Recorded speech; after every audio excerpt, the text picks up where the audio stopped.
right, well, welcome. Appreciate everyone showing up this late in the evening for probably the last panel of the day. Thank you so much.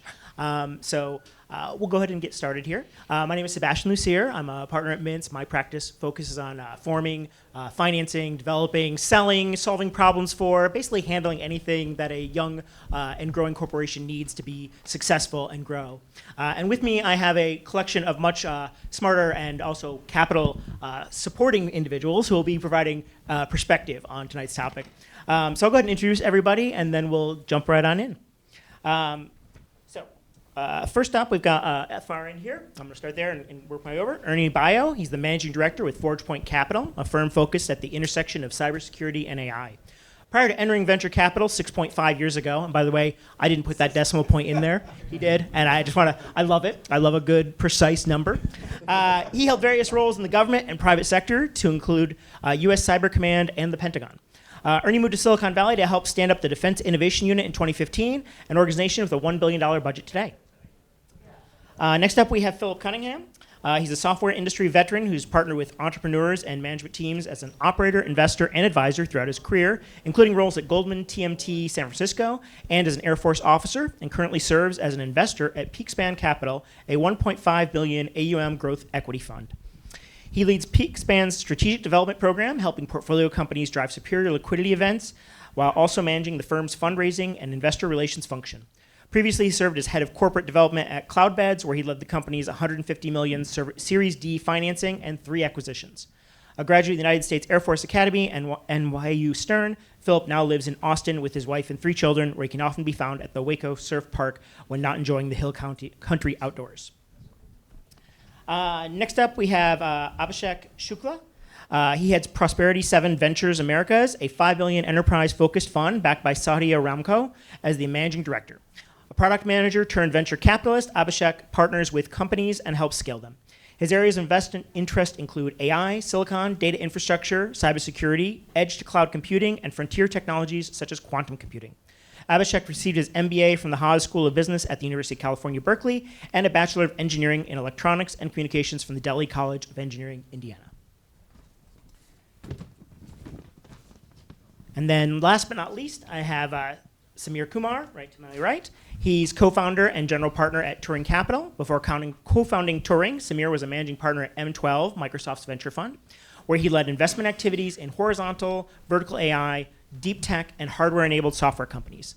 Samir's notable investments include Applied Intuition, PsiQuantum, Wandelbots, I don't know what that is, but I love that name, Sentient, D-Matrix, Regrow, and Netrodyne. Samir previously held senior product and strategic business development roles at Qualcomm, Samsung, and Microsoft. He developed a strong passion for AI after delving deep into neural networks a decade ago. This ultimately paved his path to becoming a venture investor. Samir is a graduate of Cornell University. So this is our panel. Thank you for joining us. So just to give you a little peek behind how the sausage is made in the program, we were told, hey, come up with an interesting stat to share in your panel discussion. I thought, well, what a better way to do that than to use advanced technology? So I asked AI to do it.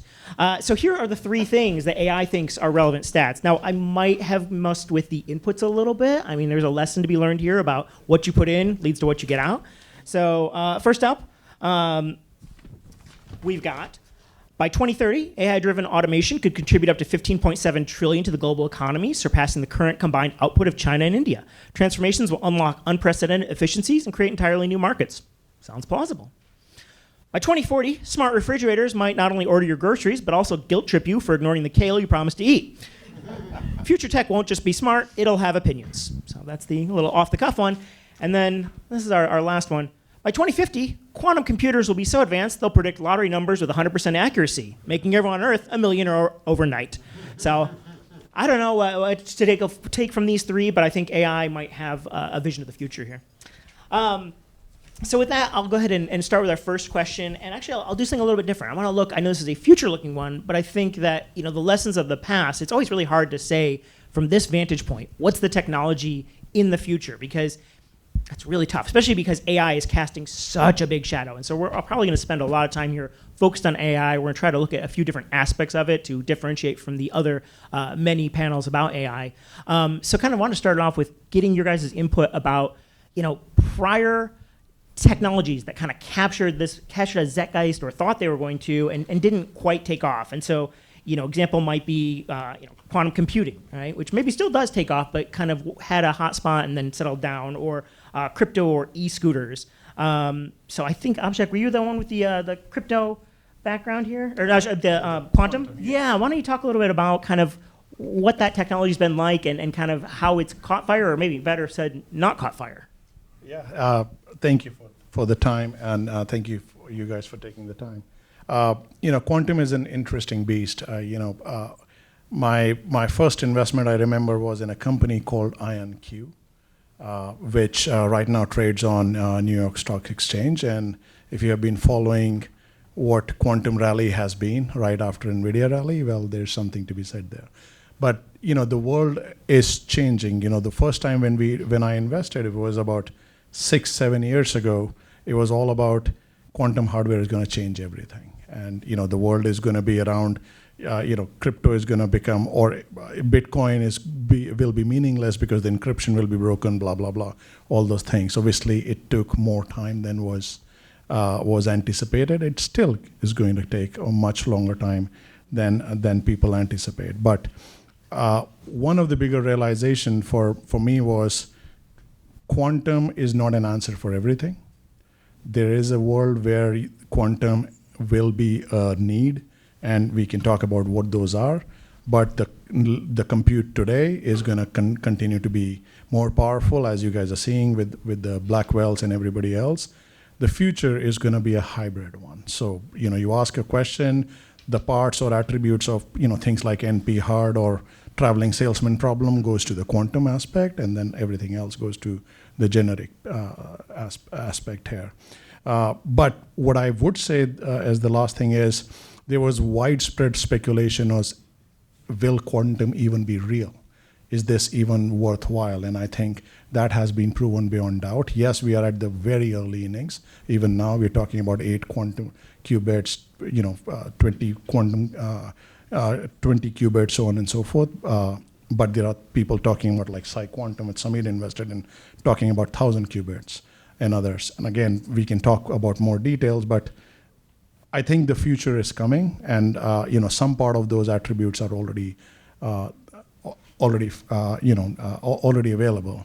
If it wasn't for Jensen, I think I would still be counting my stocks on this 3 days ago. So yeah, never mind.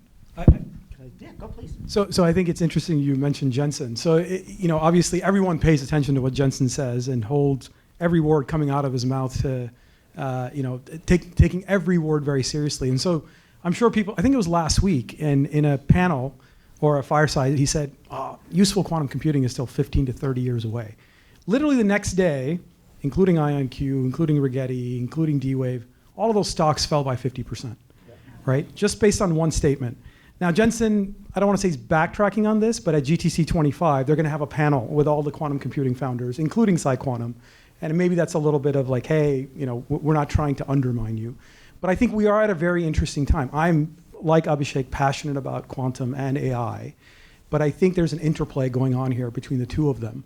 Things we thought were exclusively in the realm of quantum computing, AI is increasingly showing us that there are ways to make progress with large data sets and a lot of compute, even classical compute. And you can do things, especially in materials and chemistry and life sciences, that we thought was exclusively in the world of quantum. So what it does is it puts more onus on the quantum ecosystem to show where do we plant our flag? Where do we have a provable advantage? Beyond cracking RSA encryption, where are we going to be able to say, you will need quantum computers? And I think it's an exciting time, because it means there's going to be a lot more algorithmic research. The hardware will progress. We want to see Psi be successful. We want to see IonQ scale up. But it means there's room for innovation. There's going to be algorithmic innovation, and researchers will push the boundaries. And I think that's exciting. Yeah, Ernie, go ahead. Yeah, on the post-quantum encryption, like we've thought a lot about this, and even organizations like NIST held a competition over the last 3 years to come up with algorithms that are quantum proof-ish, I guess. But for us as investors, it's if quantum computing's 15 to 30, whatever it really is, you guys would know better than me. As an investor, we're not going to invest in a post-quantum encryption company. It's too ambiguous at this point. And That being said, we talked to the CISO of JP Morgan recently. I've talked to folks in the Pentagon, in the intelligence community, and it's on their radar, but they have a lot of other problems to deal with right now, and this is like probably, problem 99 out of their problems. I think when we talk about some of these emerging technologies here, quantum, AI, I think you mentioned a couple others that had captured the imagination of the general public and in particular VC. What is interesting and kind of the theme that you're hearing from my co-panelists here are these technologies are super exciting. They're really, really impressive, but it doesn't always mean that the capital that flows into these categories is going to result in a great MOIC for the investors that are there. And so as I look back, as excited as I am by artificial intelligence, and I'm as excited, I don't think that there is an hour during the day where I don't use some kind of foundational Gen AI model, either embedded within the technology that our firm uses or literally just some of the off the shelf. And so it's incredibly exciting. But the ebullience that falls into these categories from VC at times can be a little bit problematic. And I look no further to e-scooters, which you mentioned. And a couple of years ago, and by the way, e-scooters is a remarkable way in which we travel, right? In traverse from point A to point B, you can't walk outside and not see somebody on an e-scooter. But if you look at the amount of VC capital that flowed into that category a couple of years ago, you had like $5 billion. You had over 3,000 different e-scooter companies. 3,000. The number one company that was there, Bird, raised $1.31 billion. They filed for bankruptcy, right? And so when you look at the amount of capital that goes in, an awesome piece of technology, an incredible life-changing, which I'm very, very bullish on AI, does not necessarily mean as an investor that is the holy grail to this is what we're making money on. And I think that's kind of interesting to kind of level set. And it's interesting when you talk about quantum and where things are going, how long it takes in the life cycle. Just that trough of disillusionment is a real thing, which is kind of interesting. Yeah. I love that phrase, trough of disillusionment. That's a great one. All right, great. So let's talk about maybe some applications and kind of, again, the practical, functional use of AI. And Samir, maybe you could start off by telling us about kind of the thoughts of how much AI will enable scaling of a business without bypassing the bottleneck of bringing on additional employees and bringing on additional personnel, and therefore allow kind of a smaller business with a lot lower headcount to scale at a much faster pace. Yeah, so I think where we are, and we're entering the second wave of this AI inflection. So let's say the first wave was when everybody was enamored with ChatGPT. We're like, hey, just throw more compute, more data, bigger models, and we will just have emergent properties and these things will get better. Some of that is now, let's say, leveling out. And so now the excitement is about agents and what we call system 2 models that supposedly reason. And I think there is a lot of reason to be excited about these, but I would put myself in the category of a skeptical optimist. And the reason for that is, despite the great demonstrations and the proof of concepts you may have seen, and they can be across lots of different vertical industries, I think the promise of replacing labor with agents, turning services and human labor into software is there, but there is a lot of work to do to get the stuff to scale commercially. And I think the best example of this is if you think about excitement around autonomous driving and self-driving vehicles, right? We can go all the way back to like 20 years when we were doing DARPA Grand Challenges.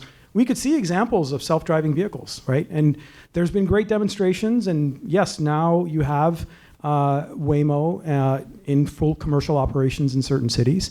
But the reason I'm bringing this up, it's the long tail. The long tail problem of being able to get to 99% reliability, 99.9, 99.99, and each of those nines is as much effort as getting to that first 99. And so the thing we have to recognize is if you're taking these non-deterministic systems, which are AI models, agents, and putting them into large-scale commercial production, there could be use cases where, if it messes up, okay, it's not the end of the world, or a human can come in and override what it's doing. But there's going to be a whole bunch of use cases where you can't tolerate that kind of non-deterministic behavior, things going off the rails. And so we just have to be realistic about making these things reliable and robust and being able to stamp out hallucinations, but just getting reliable answers. a big problem, and I'd love for Ernie to comment on this, is if you think about the new cybersecurity threat surface area as you start putting AI models and agents into production, and how you think about guardrails, how do you make sure these things don't get things like prompt injection attacks, they don't get the ability to basically bypass all of the efforts around aligning these models and getting them to start saying and doing things you never expected to or you don't want them to. But another big thing that we have to think about is if we are talking about replacing human labor, the white collar work, the back office work that we're doing, all of those systems were designed for humans interacting with systems of record.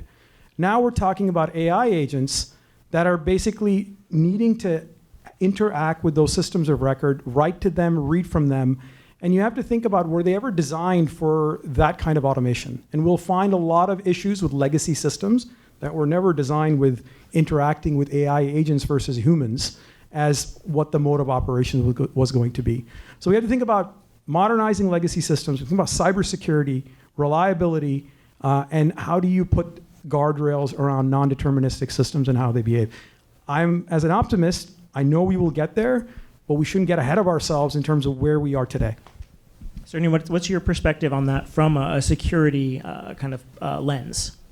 Well, in my 6.5 years in cyber, investing in cyber, the last few years have been interesting because now there's AI being used in cybersecurity products, which is a whole separate tangent I could go on. But security of AI, where there's tons, I could probably name 40 to 50 companies that are doing something across governance of AI, security of apps, detection and response to include red teaming and vulnerability identification and management.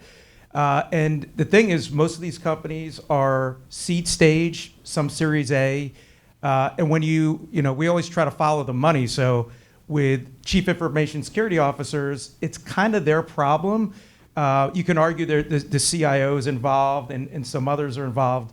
But the budget has not really materialized. So we think this year is where you're going to start seeing budget, and you'll see these companies raising bigger and bigger rounds. But like with everything in venture capital, when you have a lot of companies, there needs to be some consolidation at some point. But it's becoming real. Like we talk to a lot of CISOs that are advisors to us because we're like, hey, when are you going to start paying for this stuff? Because that's when our companies actually grow, and it's really starting to happen. And I think this is the year. It's also there's board visibility as well. And then when you think of specific applications, I was on a panel just before this, so if you already heard this, sorry, with Security Operations Center, SOCs, where historically there's a lot of log data coming in. There's humans, you don't have enough humans that are trained as analysts. There's 3 different tiers. And right now there's there's a lot of startups that are trying to automate away that tier 1 analyst so that you can use the humans for the real problem solving and let the AI take care of what it's good at, whether it's from a predictive or a generative standpoint. Can I add something? So the way I think about this is the whole space is evolving very rapidly, as Ernie said. But to me, AI safety is the broader ball game. Cybersecurity is one part of it. And yes, you need to solve for security. Yes, you can put a model inside a cage and you can do all the prompt engineering, firewalling and doing all these things. So there are 2 aspects here. One is basically securing your entire data and AI pipeline. There is no AI until you secure the data. If you can't figure out what data your model was trained on, and if that included PII, well, eventually you'll have to pay for that somewhere along the line. And yes, you can put the model in the firewall, which about 55 companies are doing right now. Can that scale? We'll talk about this. But what people are now going towards is the second stage, which is the behavior in AI. As you think about this, most of whether it's Sam Altman, whether it's all the leading figures in AI talking about is, how can I change the behavior? AKA, should Mickey Mouse be smoking a cigarette? Can I create a picture of him? Or smoking a cigarette? That should never be created. One part is guardrails. Yes, you can force fit it the model to go do that, but there are clever people who can reverse engineer the whole prompt.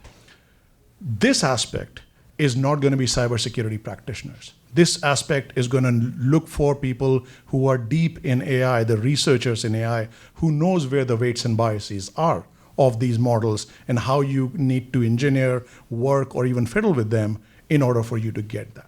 Once you get, because this side is about bias, this side is about toxicity, this side is about the model fairness, all these small things which, as Samir mentioned, are human to us. How do you create a model which, you can create a model to be biased and racist very quickly, but how do you uncreate a racist model to be where it should be, or human, for example? And that's where the world is already going. There's a lot of effort needed there. Yes, the cybersecurity thing will continue going and going their traps, but I think the money is going to be eventually made because the problem is just much larger. Yes, so it sounds like kind of like a two-pronged issue, right? We got to get the AI to the point where it can actually mimic a human and operate as we want it to operate, but then we also have to protect it from being attacked. And so unless we have both these problems solved, you're going to have AI that doesn't function well, doesn't perform what we need it to do these scalings. No, go ahead. I was going to say one other piece of this, which is to operationalize it, you need to be able to evaluate the results of AI, right? Benchmarks. And historically, there's a lot of academic benchmarks, and you can also game benchmarks to say, I'm doing really well on these benchmarks. But the reality is, when you're deploying AI commercially, you have to think about commercial grade benchmarks that are very contextual to that use case, maybe to your industry, and that is a non-trivial effort. And we're still in the early innings of that really becoming a mature ecosystem of robust evaluation, and it becomes more specific to your company, your industry, and your use case. I was listening to a podcast recently with the CEO and founder of Anthropic, and they're making a big push in safety. Again, not cybersecurity, but safety.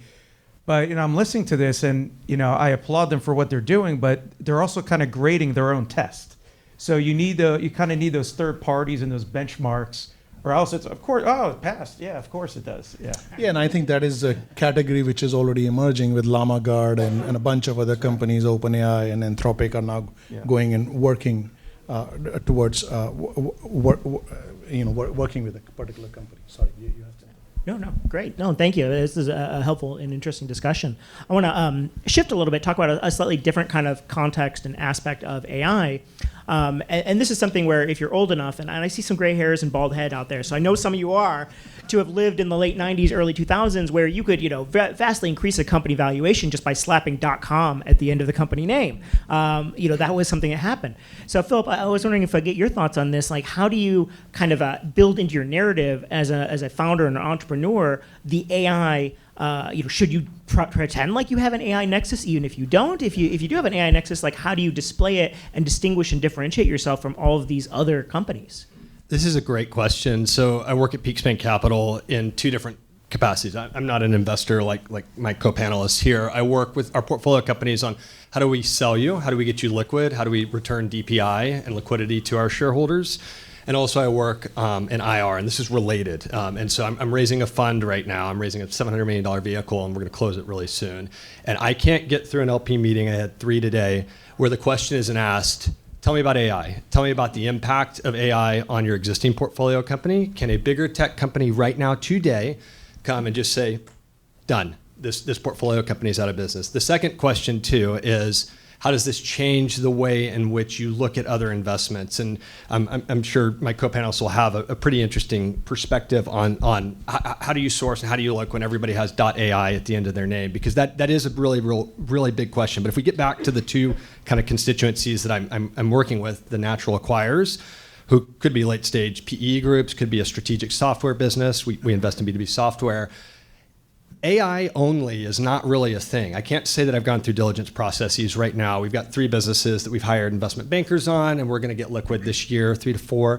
And in 0 of those conversations is it, oh my God, what is your AI story? However, in 100% of those 100% of those interactions and fireside chats that you do that make up a great liquidity event, you are literally having everybody say, okay, talk to me about your AI story as part of your foundational business. I think there's a real interesting lesson that's here is if you look back in the dot-com days and you saw cloud computing as it was starting to come along, and previous to that point, you used a lot of your VC capital to build server farms, right? And it didn't mean that you didn't take a VC round to go and grow your business. You still needed sales reps. And so we think a lot about how is AI embedded into your existing workflows, because there are vertical software businesses that absolutely need AI to help you deliver that product better. Maybe the integration changes a little bit. Maybe the cost to make the software changes, right? And that's what AI can do, at least today.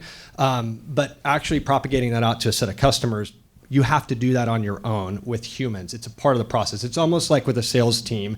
Does a CRM make a really good go-to-market outfit? No, a CRM helps you in that alongside people and process, right, and putting together a really good motion.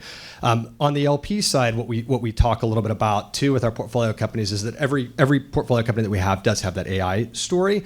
And it is very, very difficult, in short, in my estimation, for AI just to literally say, okay, all these other companies are going to be obsolete tomorrow. We might not look at a business that will create content, because AI can take certain elements and create content pretty quick. But I wouldn't say that AI in and of itself is the disruptor. It's an incredible force that is embedded within. And so, if I may add, I have a little contrarian view here, so please bear with me. And some part of this is, I'm sure you guys have been following Twitter or LinkedIn with Mark Benioff, fighting it out with Satya Nadella on a lot of this. But basically, I completely agree with you that the businesses need to generate value by themselves, and just slapping AI is not going to help it. But we are in a very interesting time. We talked about agents, we talked about other things. What you are basically getting to, there's a hardware layer. You can have as great GPUs, LPUs, whatever else, and we are investors in a bunch of those. Then there is this AI layer. People talked about, foundation models are going to be a thing. Then they became commoditized. There's fine-tuning will be a thing. RAG will be a thing. People keep moving around. Model merging is a thing. At the end of the day, let's simplify this. That's going to be the AI layer. What organizations are realizing, including my LP, is that for the longest time, the intelligence was with the SaaS applications, right? Salesforce, Workday, so on and so forth.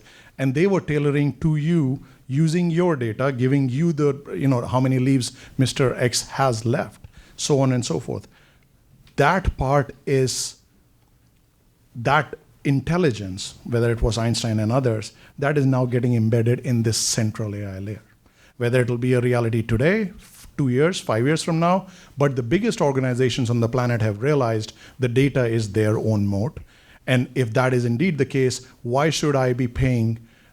First of all, I need to create this central layer, and not everybody is as sophisticated as Google or Facebook to create that, but let's assume that they eventually get there. Then what you are talking about is a lot of the application layers, especially these, and I'm not going to generalize, but I'll still say majority of the SaaS applications now become fantastic user interfaces, which then integrate with your AI layer. Imagine that future. So why am I paying 32 SaaS applications, millions and billions of dollars? That is going to change.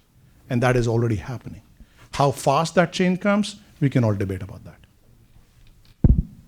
What do you think, Samir? How should the story of AI be incorporated to catch your attention when you're looking at a company? So I'll give some historical context. So yes, everyone's putting .ai in their name, but it's not the first time. It happened in 2016, 2017. Let's call that the second wave of AI. And I still remember, it was early days for me at M12 at the time. And a lot of companies were rebranding themselves as .ai. But when you dig into what they were doing, I'm like, you're doing linear regression and you're now a .ai company? Or you were doing decision trees before decision trees became cool, because now reasoning models are doing some form of decision trees in their internal reasoning. I'm talking like, boosted decision trees and, some of the pre-neural network approaches. And so I think the realization there is you can brand yourself whatever you want. At the end of the day, the brass tacks is, are you solving a particular problem better, faster, cheaper, or unlocking a new use case? At the end of the day, that's what really matters. What's happening behind the scenes, you can do whatever technique, whatever you've got in your tool belt, but the evidence is pointing towards, hey, increasingly, these very large neural networks seem to outperform other ways of doing things. So that's the natural reason why we should adopt them. So I think that's the lens I would put on it. I very much agree with what was said earlier, that if you think about vertical, and for Turing, verticalized AI is one of our core focus areas. We are not investing in the horizontal frontier models. We are not investing in the seed and A stage tooling for AI. We're investing in, there's an industry problem. You have the credibility to solve that problem in that industry. You have the domain knowledge. And ideally, you are collecting some kind of proprietary data that is not going to get railroaded over by Meta, Amazon, Microsoft, and Google, right? Those are the things we're looking for. And if you check all of those boxes, and the only way you're going to check all those boxes is, hey, there's the customers, the personas you're targeting in that industry, first of all, love how you've internalized the workflow. You maybe have reimagined the UI layer, right? And I think I very much agree. The UI layer, the application layer and the UI layer are very closely intertwined, and we really believe that's where the battle is going to be won and fought and won in AI. If you're doing a good job of that, means you understand the workflow, you understand the context, you are tuning your models and the data that those models are being trained on to solve industry-specific problems. And so if you're doing that, then I think you're on the right path. Now, the extreme version of that, I'm sure all of you have heard this, we're going to see unicorn startups with 1 or 2 people. I'm not convinced. I'm absolutely not convinced. Yes, it'll be a fewer number of people, but you're not going to just say, well, these AI agents now have internalized years and years of industry experience in how to sell, how to market, how to connect with the personas that you're targeting. They will speed up software development for sure, and that is one of the low-hanging fruit we're seeing right now. And they will make you more efficient in sales and marketing and software engineering, but let's be realistic about the effort it takes to go and win in different industries. Yeah, I was reading yesterday. This is not an area I invest in, but talking about verticalized solutions, the company Harvey that's focused vertically in legal, they're raising $300 million on a 66 times their current ARR, which is I think $3 billion, and I think the company's only 2 years old. Yeah. Like it's not that old. So yeah, I don't think you're going to see companies with one person, but you're going to see companies hit unicorn status at astronomical speeds, and VCs, I can argue for and against, mostly against a 60x, valuation. It's happening now. One thing which I will say, because I have some of these portfolio companies, again, we all have enough arrows on our back, which we have seen. Crypto came and went, and there were a lot of people who lost their shirt. So did some parts on fintech, some parts on energy tech. What we are seeing, at least in the picks and shovels piece of the AI boom, or whatever you want to call it, the revenue acceleration, the kind of revenues being generated from 0 to 100, 0 to $200 million in your ARR, that is dramatic. At least I have never seen that in my career, and I sit on a board of one of these companies. It's just unreal. Now, you can argue, will all of this go away in about 5 years? Maybe. But right now, there is value. People are buying what they need to, but because everybody's building this out. What is the steady state? Yes. Well, that is where the whole challenge is. But right now, it's an arms race, and yeah, of course, but at the same time, obituary around Oracle was written 20 years ago. Guess what? It's still a multi-billion-dollar business. Yeah, I have a portfolio company that recently crossed 100 million of ARR. And I was curious, I'm like, how many companies actually do that? Well, and how long does it take? And historically, this is not take the AI companies out, it takes about 8 years, and about 0.2% of the startups cross 100 million ARR, 8 years. Those numbers are all out the window now. Yeah, and the one which I'm talking about is it took them 8.5 months. 0 to 100 million. Yeah, it's insane. It's just insane. That's insane. Well, great. Well, thank you. Those are good perspectives. Maybe now we can shift and talk about kind of the spillover effect, right? So we've kind of been focused on things that are purely AI, but what about other industries that are going to just be revolutionized by the implementation of AI as a tool, but aren't necessarily SaaS or something else kind of up front? Philip, why don't we start with you, see if you have any thoughts or color to add there. So I live, unfortunately, not here in San Diego, which I love. My wife made me move back to Austin, which is okay. It's pretty cool, but I don't have the ocean. So I take every chance I can to be out here. But the important part about Texas is kind of the growth that we've seen from folks moving in has created a somewhat unstable energy grid. And so the biggest thing that's on my mind right now as I think a little bit about the future and how some of these foundational models and LLMs just suck up energy is how do we get enough energy literally across the land, not just to power our houses, but also to make some of these great decisions that we're chatting about that make a business grow from 0 to 100. So yeah, no, I've seen stats where basically we have to kind of double the amount of electricity output that we currently are generating in order to satisfy the needs of AI, which is just a crazy amount of scaling for electricity. Sorry, go ahead. No, I mean, that's it. And I think one of the challenges and one of the most interesting kind of places to think a little bit about is how does that work for or against this so-called transition to green energy and sources. Is that going to happen? Do we embrace nuclear more? What are we going to do to actually get more power to more folks based upon an aging U.S. infrastructure? And so that's more of a challenge and kind of an area that I think is going to be really interesting to watch over the coming years. And you've seen some interesting, based on your Microsoft experience, what has Microsoft done just recently? It's remarkable. It's interesting you ask. Back in 2019, I'll share this.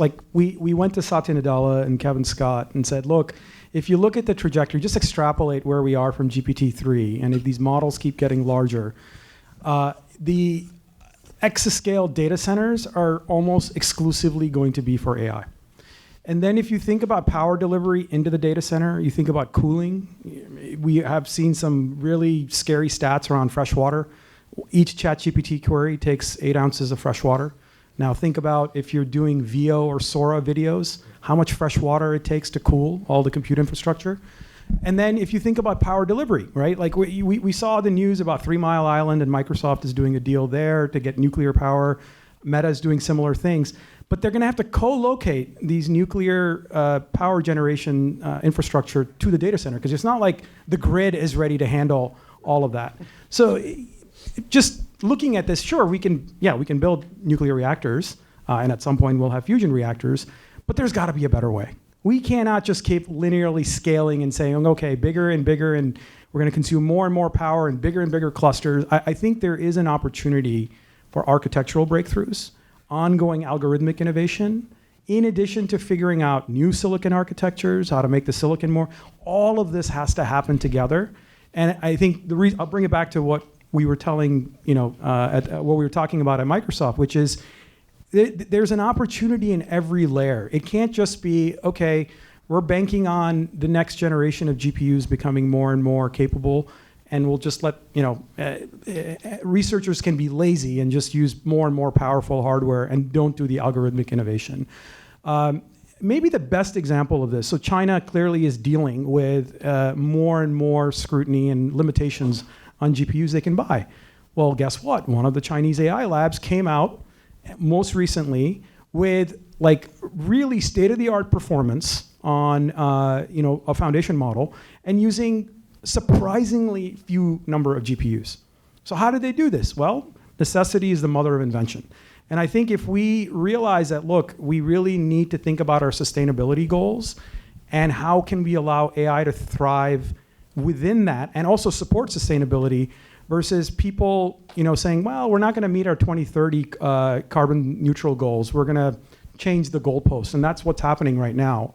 I think we need to get back to, hey, we really need to think about AI efficiency, not just raw performance, pedal to the metal, bigger and bigger and more performance. How do we make this more efficient? And I think that's a big opportunity. If I can add, first of all, Jensen is not liking this panel at all.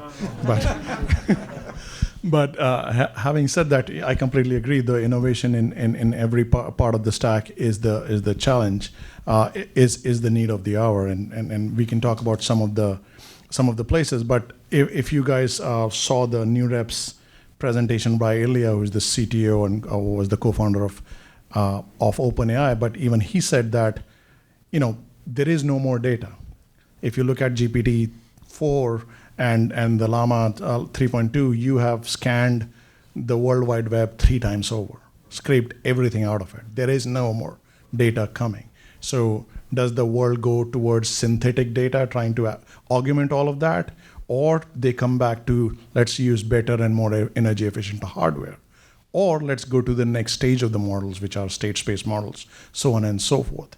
And I think innovation is going in all these directions, but the brutal scaling laws which people talked about, I think they are already coming to an end. If there was one theme out of this new reps, that was it, which is you can't throw more compute, more energy at it and expect the exact performance levels which you have. That is already tapering. There is no more data. So you figure this out. How does this problem happen? Which is essentially the reason we went into reasoning. Do I really need to know, if I am a financial model, do I really need to know how many species of dog exist on the planet? Maybe not. We need to figure this out a little bit. And I think, efficiency in terms of venture capital investing, I already see at least some of our brethren investing in those domains, whether it is hardware, whether it is just brutal communication between two data centers. It's as trivial as the cables. Guess what? About 60% of the copper is going into the infrastructure of connecting you. Do you really need as much cooling as Samir talked about? Can we change all that architecture? I think there are about 60 to 70% gains there, and then there are gains on the model layer as well. So the future is going to be very different from what we have seen in the GPT 3, 4, 5, whenever it's out, so on and so forth. Ernie, what's your take on the scaling issues that we've just been discussing? Well, for me, I think they covered it pretty well. For me, I look at it, from a national security standpoint. So the Biden administration just put a cap on chip exports, depending if you're a kind of friendly, or an enemy, right? So that'll spark innovation in some of these other countries. I also think of, from a cybersecurity perspective, in the news recently, they've had an actor called Volt Typhoon in all our critical infrastructure, telecom, as well as several other infrastructures. So even if we solve the energy issue with nuclear combination of things, just think what a foreign adversary can do by, if they're lurking within the infrastructure, being able to shut off power. They don't have to drop one bomb. They don't have to fire one bullet. So I tend to look at the national security aspects of chip wars, by the way, which is a great book if you want to see learn the history of semiconductors.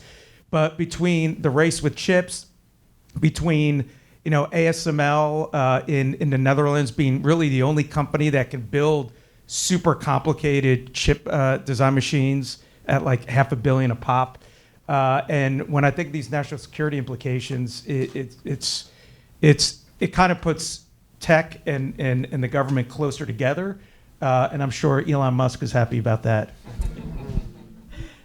So what about another technology or another industry that could overlap, kind of the ability to identify targets for molecules and biotech, and how those that industry might be impacted? What do you see as the effect of AI in that field?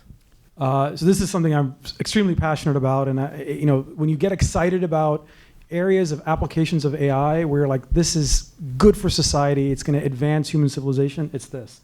Whether you're designing materials, whether you're designing drugs, whether you are predicting the behavior of proteins, AI for science. I really genuinely believe this is something to be very excited about. If you look at who got the Nobel Prize this year, and if you look at what folks like Demis Hassabis are saying, it's spot on. It's problems with extreme combinatorial complexity and data deluge. That is where AI is well positioned to give us superpowers. And it's not a conversation about replacing us, because we can't do those things because they're too hard. We are doing them through trial and error. We are inefficient. It's taking a really, really long time. And I think that is like a revolution in material science, a revolution in drug discovery. Let's call it the fifth paradigm of scientific discovery. That I think we should all be excited about in the rest of this decade. Yeah, I'll just add to that. We do have few portfolio companies, including in silico medicine, which was probably the first one to come out with let's do the drug discovery using AI. And it all started with brute forcing, going through all the literature there is to understand about a particular drug. But then, as Samir mentioned, there are many permutations and combinations which the humans basically do trial and error. If you go to a biggest drug discovery company, these are people who have known drug discovery, but at the end of the day, this is still permutation combination happening, and AI is well suited to go do that. Some of these, this portfolio company and a bunch of others we have looked at, we are talking about dramatically reducing the time it takes for a new drug or a novel drug to come to market, targeting a specific disease, from about 15 years, or rather 12 to 15 years on average, to 3 to 4 years. Imagine what it does to humanity. Now you actually have an opportunity to say you want to go after a rare genetic disease which only has 500,000 people. Nobody in their right mind in the pharmacy industry is going to go after that problem because it's just so small. But now you can put all your, let's say the AI brain trust behind it and actually go find it. So I'm very excited, much like Samir is. I think this is going to open up a lot of opportunities and the human longevity, life cycle longevity for all of us. So we're getting close to the end here, so maybe just some final thoughts and wrap up, and maybe we'll just kind of start down at the end, Ernie, and kind of work our way down. Well, I think we should end it on the note with drug discovery, because I think that's the most optimistic thing I've heard with the use of AI. So, there's... Not the military drones? Are you sure about that? I was just in New Jersey, and I was looking for all the drones they're talking about. I didn't see one. But yeah, I mean, that stuff like that, gets me really excited. A friend of mine just went to Sandbox AQ, and I think that's one of the things they're looking at. So, well, I'll end on that optimistic note there. All right. Philip, what are your thoughts? Totally agreed. I think the use cases that you're going to see over the next couple of years are going to be absolutely prevalent, and you combine that with human knowledge, domain expertise into a specific vertical market, and it's going to be absolutely remarkable. And the example that you threw out is really, really remarkable. When you have a set of individuals, 500,000 of them, you're right. There's no way. There's no way to do that unless you have an LLM model that can help you parse through and actually deliver results in a very, very quick and efficient manner. So it's remarkable. It's an exciting time. I'll just say, by profession, I'm supposed to be an optimist and enthusiastic about all what the future is to promise. Our fund is all designed for exactly that. But I think, if I roll back the clock or if I look at the innovations, I'm so fortunate to be in this era at this time with this kind of change happening. I think, the amount of change and the effects it will have on humanity, I think whatever we are saying and projecting is going to be understated. I'm going to bring it back to one of your first questions, which was, other technologies that we've seen that had fits and starts, maybe a trough of disillusionment, and maybe now is the time to really get excited about them. So mixed reality, augmented reality, and the XR universe. I think the combination of that and AI, the idea of full 3D computer vision AI, and I'm a Star Trek fan, and I actually think we're going to make progress towards the holodeck with 3D computer vision and AI, and I'm very, very excited about that. And that's one other thing I want to say we should be excited about in the next couple of years. All right. Well, I think that's the show for now. I think we're a little bit early, but it's late. Hopefully you won't mind getting that 5 minutes back. Thank you all for being here. Thank you, panelists. You guys have been absolutely wonderful. Thank you so much.